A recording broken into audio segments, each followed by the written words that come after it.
Hey, Money Vikings Collectibles here. How y'all doing? Hope you're having a great weekend and getting ready for a great week of collecting and investing. Wanted to share with you in this video my top 4 advantages of comic book and card collecting, because there are distinct advantages of investing in this type of stuff. Other antiques can be, number one, they're easy to handle. So it's very easy to, mail something like a card or a comic book, which is a lot different than other collectibles and antiques, where they can be really large and cumbersome. If you're dealing in antique furniture or large antique objects that are really heavy, it's very hard to ship those around the country. It's very expensive, and it can be hard to sell those collectibles when you do want to make money on them. So, but very different with comic books. You're talking about comic books and cards. Again, it's just very easy to put these up on websites and get bidders and then ship them at a relatively inexpensive cost. And that's just not true for all collectibles. Again, sealing this properly and sending it properly will ensure that you can provide it to your customers and to those who are buying the collectibles for you when you're ready to sell. So that's the first one, is easy to handle. And then the other thing is you can sell them. So some collectibles are hard to sell, but because of pop culture and because of the popularity of various trading cards and collectibles, you can sell them. There's a lot of platforms, eBay, of course, the chief among them, where you can find out what's trending and what's popular. And so you are able to sell them to a very large market that's actually worldwide. And that's not always possible with a lot of things. So you have to look at, when you're investing something, what's your exit strategy? Can you sell it or can't you?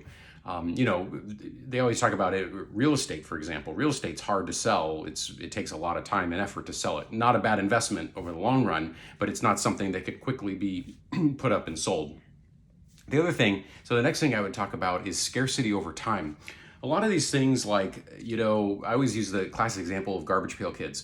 They were supposed to be throwaway things, right? So this package, it's amazing that this second series sealed wax pack even survived, because they were things that kids like me would buy for 25 cents and just tear into it, and then you put the stickers everywhere. It gets even different with the older comic books. This one's maybe not that old. This is maybe a 25, 30-year-old book. But anyway, with some of the older comic books, again, they were just supposed to be things that they were trashed. They weren't really that well taken care of. If you go back to comics from the 70s and 60s, they really weren't thought of as collectibles. They were just something on a newsstand. And again, they were really used and abused. So my point about that is that they have more and more scarcity over time. Supply and demand is key to any investment. The lower the supply, the higher something's going to be worth. That was the whole theory behind Bitcoin, right? And other things. And that's why things like housing prices are so high in some areas, because there's a lack of supply. There's only so many of them. So the same can go for collectibles. And the older they get, there's just not a lot of them out there.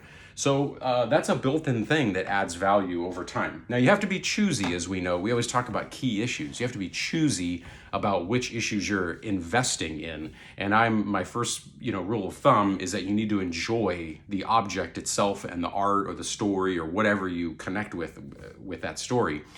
Because you never know with an investment, and things go in and out of popularity. And so the fourth thing that leads to my fourth thing, which is pop culture. So, these stories, things like Spider-Man, Superman, all these heroes, they come back again and again in pop culture, and they create new and refreshed audiences. Classic one is Star Wars. Star Wars was very popular when it first came out, kind of went through a lull for a while. Now you have a whole new generation that's growing up going to Star Wars, land, Edge of the Galaxy there, it's at Disneyland.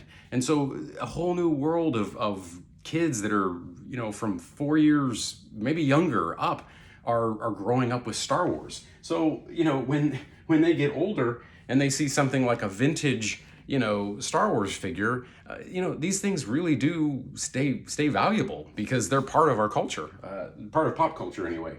So, it doesn't mean that it won't go out of favor at some point, because things they do. They go in and out of favor, and some of the movies, some of the properties are a flop, and some are more successful. But it typically, over time, they'll go up because these characters have such staying power. So easy to handle. You can sell them. It's possible to sell them. There is a robust marketplace.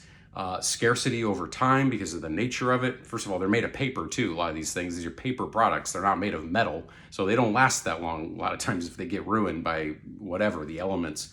And then you have pop culture. So those are 4 advantages, I think, of comic book and card collecting that one can consider. That's what I consider when I'm doing my investing.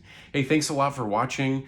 Please like and subscribe. I really appreciate it. We're trying to grow the channel. And for more investing and saving and health ideas, go to truewealth.moneyvikings.com. Thanks a lot for watching and take care. Bye.